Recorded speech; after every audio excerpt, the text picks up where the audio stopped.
Mitaraina ny mponina any Ambalatenina Toamasina faharoa fa lasan'ny mpanambola ny tanin'izy ireo.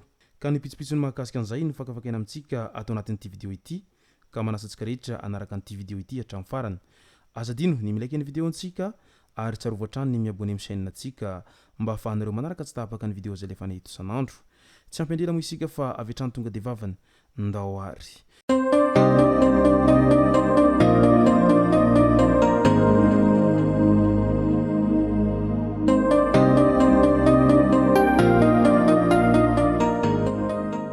Ny tonga tsy miarahaba hono ny namantesitra ka dia faly miarahaba isika rehetra mpanaraka tsy tapaka an'ity chaîne ity ny tenako amin'ity androandroany ity. Arakin'izay efa natsipiko zay dia ny mahakasika ny raharaha fakanatan'olona any Toamasina faharoa no tena iompanantsika atao anatin'ity video ity. Fa milohan'izay dia ndao olo ho resantsika ireto tsara ho fantatra manaraka ireto.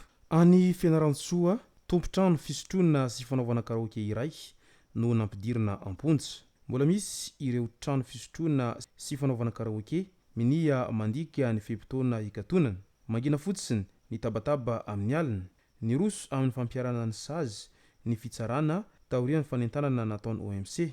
Noho ny tsy fanarahana ny lamina izay napetraky ity farany, tompotrano fisotroana sy fanaovana karaoke iray eo Antarandolo no nampidirina amponjavonjo maika ao Ankazondrano Fianarantsoa ao. Tsara ho marina arak'izany fa na toeram-pisotroana ianao na toerana fanaovana karaoke fa misy ihany ny lamina izay tsy maintsy apetraka satria lasa manafitohina ny fiarahamonina ianao raha toaka iny amin'ny andro alina iny ko mbola asina tabataba be foana na ny olona hatory aza dia voatabataba amin'izay izay ilay antsoina hoe lasa manao tapazy nocturne izany ka mahavoasazy izany fanaovana tapazy amin'ny andro alina izany. Mpivarotra teny Andravoangy tsy mbola misy mihitsy ny fandraisana anarana na fanisana mpivarotra araky ny fampahafantarana avy amin'ny komina Antananarivo renivohitra manoloana ny tranga fangalana vola nataon'ireo delegentsena ka nampitaraina ireo mpivarotra eny an-toerana eny.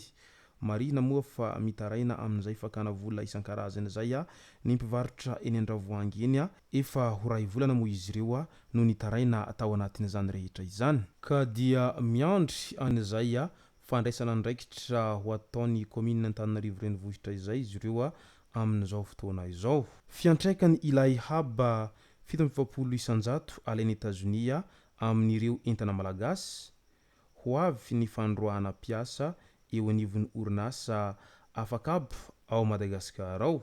Ao anatin'ny fahasarotana tanteraka ny toerana misy an'ireo orinasa Afakabo malagasy noho ny fametrahany Etazonia an'ilay habantsiranana 720 isanjato amin'ny fanondranana ataony Madagasikara any an-toerana.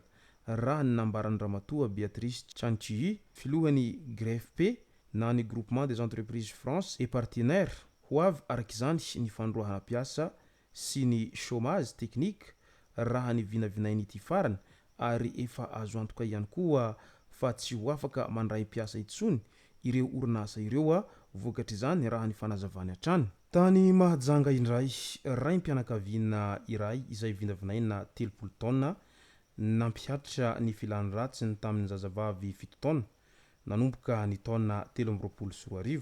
Efa ela no nanaovanay anio ho ilay zaza raha ny tantara tamindreniny raha ny loharanom-baovao. Ankizivavy 7 taona izay napetraky ny reniny tamin'ny rainy izay niteraka azy noho ny disadisa nisy tamin'izy mivady ny taona 2024. Roa taona taty aorina niverina tao Mahajanga ilay renim-pianakaviana raha nila ravinahitra tany Mahajamba ary akory nahagagany raha nahatsikaritra fihetsika hafahafa nataon'izy mianaka izay tratra nihidy tao an-trano. Izy mianaka izay mipetraka ao amin'ny fokotany fiofio Mahajanga nentina teny amin'ny centre vonjy avy hatrany ilay zaza. Noraisin'ny polisy misahana ny herisetra mihatra amin'ny zaza tsy ampy taona ny raharaha nosamborina ilay rangahy ary natolotra amin'ny fampanoavana taorian'ny famotorana izay natao taminy. Izany ka tena toetram-bibe ianao ray niteraka indray izay natao handriankinana sy hitokisana indray dia vitanao ny manolana ny zanakanao tsy vitan'izay fa zaza kely mbola 7 taona dia efa vitanao ny manolana azy tena efa lany henatra no sady tsy matahotra an'Andriamanitra intsony angamba ny olombelona amin'izao fotoana izao noho izay baiko ny filana etsero izay dia lasa tafanaonao foana tahaka ny tony ka lasa manambatra ny filana any amin'ny zaza tsy ampy taona amin'izay zanaka nateraka no anaovana azy. Any Toamasina indray mahakasika ny toy ny raharaha izay nahafatesana any Sergio izay tratran'ny fitsaram-bahoaka nefa tsy mpangalatra akory dia nahiditra ponjavonjo maika ny 5 lahy tamin'ireo izay voarorohy nahafaty any Serginio. Nahiditra ponja vonjo maika ao amin'ny fonjabeny Ambalatavoangy tamin'iny afako maly vahiny ny 5 lahy tamin'ireo izay voarorohy nandritra ilay fitsaram-bahoaka izay nitranga atao mankarivotra varatra ny androny 2 aprily lasa teo ka nahafatesana any tompokolahy Serginio. Ny 3 ambiny kosa eo ambany fanaraha-maso ny fitsarana ka isan'izany ny lehiben'ny fokotany mangarivotra avaratra parcelle 1.10 bara 7.10 hanatra ekena fa tena tsy mandry fahalemana ny tany indrindra fa ao Toamasinao nefa mialohany hanaovana an'izay fitsaram-bahoaka izay dia hadihadio tsara aloha ilay olona so dia tratra ohatran'izao zavatra nanjo any Serginio izao olona tsy mpangalatra akory dia niaran'ny fitsaram-bahoaka dia lasa ianareo vahoaka izay nanao fitsaram-bahoaka indray izao no lasa nidirandoza amin'izay hoe miditra amponja izay. Mbola any Toamasina trany sy mahakasika ny resaka halatra tany indray teny Ambalatenina Toamasina faharoa lasa ny mpanambola ny tany. Vahoaka maro no nanao fihetsiketsehana ary nanao fanambarana ny alahady lasa teo velarantany mirefy 570 hektara ahitana trano 700 tafo olona manodidina ny 500 no voakasika olan'io. Mitantaina lava izahay hoy ireo mponina ao an-toerana. Efa maromaro ny trano rava ahitana sekoly sy fiangonana amin'izao raha ny fanazavana trano. Andrasana ny fanazavana sy ny vahaolana avy amin'ny ben'ny tanàna ao an-toerana hoy ireo vahoaka.